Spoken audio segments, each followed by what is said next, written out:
Fahrenheit 451. Welcome to Planet Bookslinger. Fahrenheit 451 is a fitting place to start this channel since it emphasizes so beautifully the importance of books.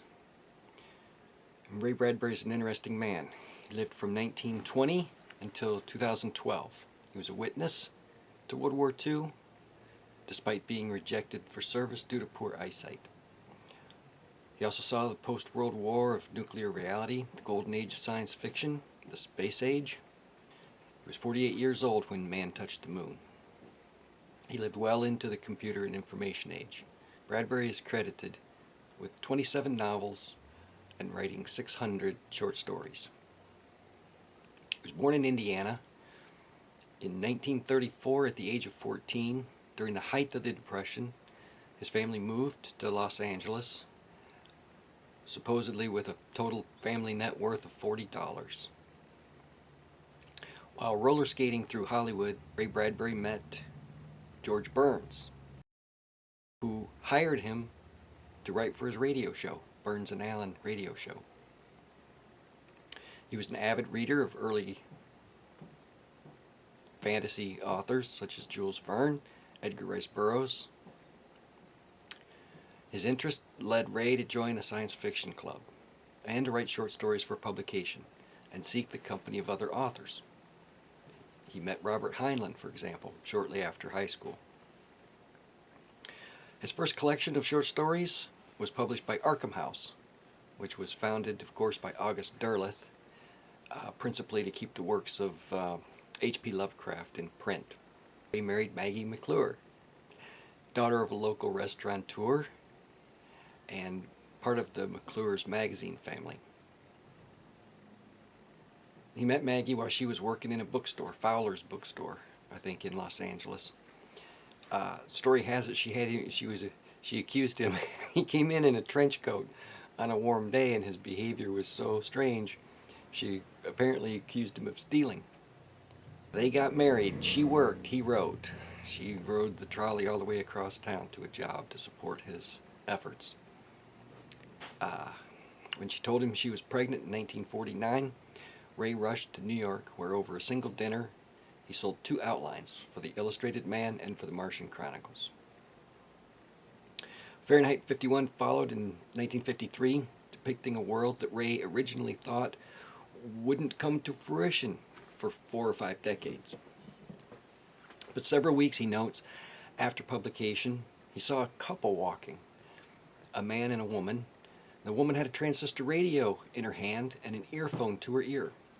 He watched as the husband helped her up the curb and down the curb and around the light post and so forth and down the street. And she was all but oblivious to both her surroundings and her husband.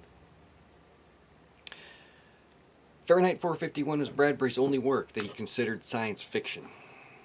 He believed science fiction was based in fact and could actually happen. All the rest of his works Ray considered fantasy or mythology. He tried to write myths because he thought they had a greater enduring quality.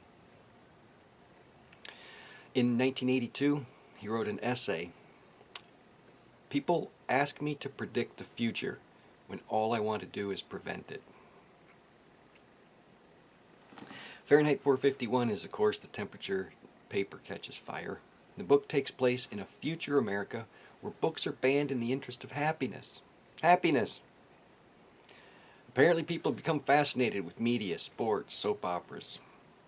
Books, to stay viable and capture people's shorter and shorter attention spans, were less popular and made shorter and tried to make them more interesting.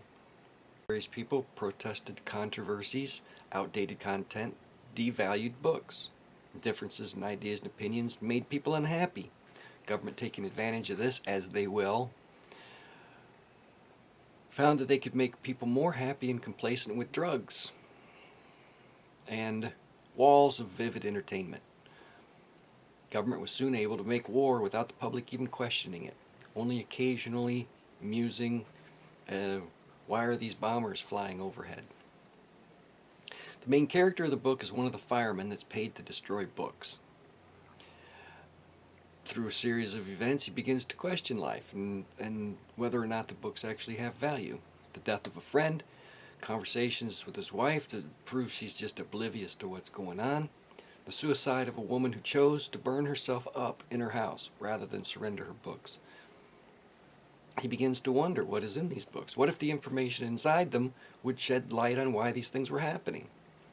He steals a few books and attracts the attention of the robotic book-sniffing hound from the fire station and makes contact eventually with an old literature professor from before books were banned, who finally offers to try to help him understand them. Eventually, he's turned in to the authorities by his wife, who would rather stay drugged and happily oblivious. He flees to the woods, makes contact with a group of rogues who have all sworn to memorize books by heart until such time as books can be reprinted. While in the woods, the city goes up in nuclear smoke. And they make plans to rebuild civilization. We have to confront from this book the real value of books. Are they relics of the past, or do they offer perspective and insight on our present lives? Should we live entirely in the present moment, or are there human truths that endure cultural changes? The Jews were known in antiquity as the people of the book because they carried the Torah with them, even into captivity. In this way, they learned a common language, maintained common values, learned a common history, followed a common God. They retained their cultural identity even thousands of miles and many, many years apart because they had the book. It was portable. They took it with them.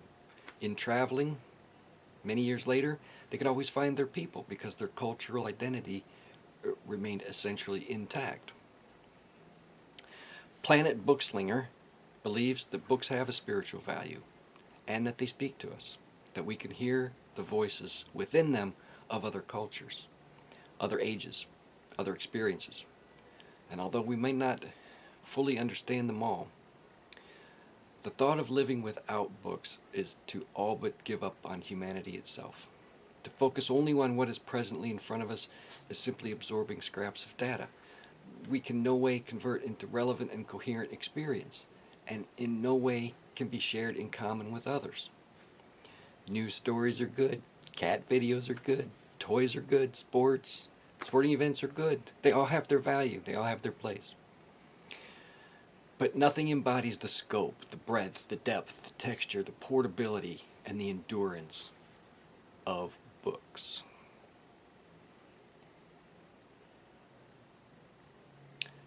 Nothing else embodies the scope, the breadth, the depth, the texture, the portability, and the endurance, except for books.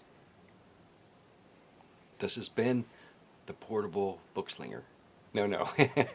No, this has been Planet Bookslinger of the Unnecessary Interpretation. Don't forget to rate, comment, and subscribe. If you enjoyed the video, go ahead and make a comment too.